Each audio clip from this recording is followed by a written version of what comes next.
इंदिरा एकादशी का महत्व और पूजा विधि।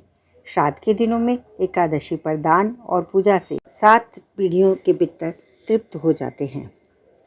इस दिन भगवान विष्णु की पूजा और व्रत करने के साथ ही ज़रूरतमंद लोगों को दान दिया जाता है। इस तिथि का महत्व इसलिए है क्योंकि ये पितृपक्ष के दौरान आती है।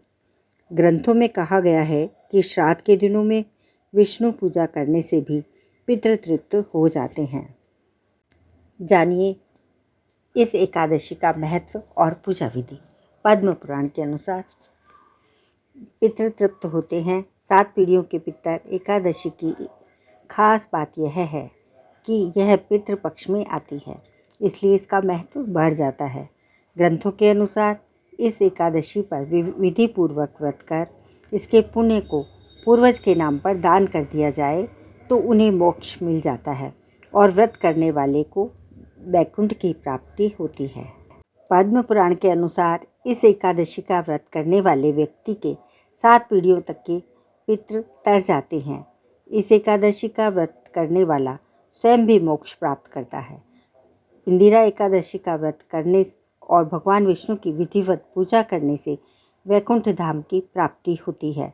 पुराणों में बताया गया है कि जितना पुण्य कन्यादान, हजारों वर्ष की तपस्या और उससे अधिक पुण्य एकमात्र इंदिरा एकादशी का व्रत करने से मिल जाता है।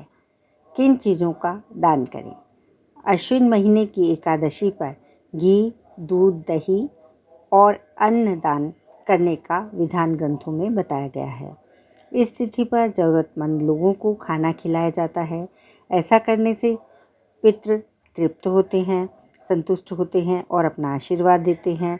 इन चीज़ों का दान करने से सुख और समृद्धि बढ़ती है, धन लाभ होता है और स्वास्थ्य भी अच्छा रहता है। एकादशी का व्रत और पूजा विधि। नंबर 1, इस एकादशी के व्रत और पूजा की विधि अन्य एकादशियों की तरह ही है, लेकिन सिर्फ अंतर यह है कि इस एकादशी पर शालिग्राम की पूजा की जाती है। नंबर 2, इस दिन स्नान आदि से पवित्र होकर सुबह भगवान विष्णु के सामने व्रत और पूजा का संकल्प लेना चाहिए। अगर पितरों को इस व्रत का पुण्य देना चाहते हैं तो संकल्प में भी बोलें।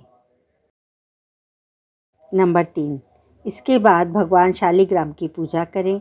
भगवान शालिग्राम को पंचामृत से स्नान करवाएं। पूजा में अबीर, गुलाल, अक्षत, यज्ञोपवित्र, फूल रखें। इसके साथ ही तुलसी पत्र ज़रूर चढ़ाएं। इसके बाद तुलसी पत्र का भोग लगाएं। नंबर 4, एकादशी की कथा पढ़कर आरती करना चाहिए। इसके बाद पंचामृत वितरण करना चाहिए। ब्राह्मणों को भोजन कराकर दक्षिणा भी देनी चाहिए, क्योंकि दक्षिणा के बिना व्रत का फल नहीं मिलता है। ब्राह्मणों को भोजन कराने का फल भी नहीं मिलता है।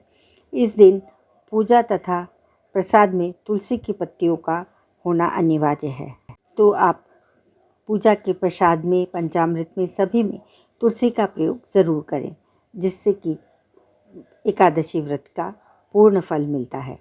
तो अभी आपने सुनी इंदिरा एकादशी व्रत की विधि और इसके बारे में जुड़ी कुछ महत्वपूर्ण जानकारियाँ।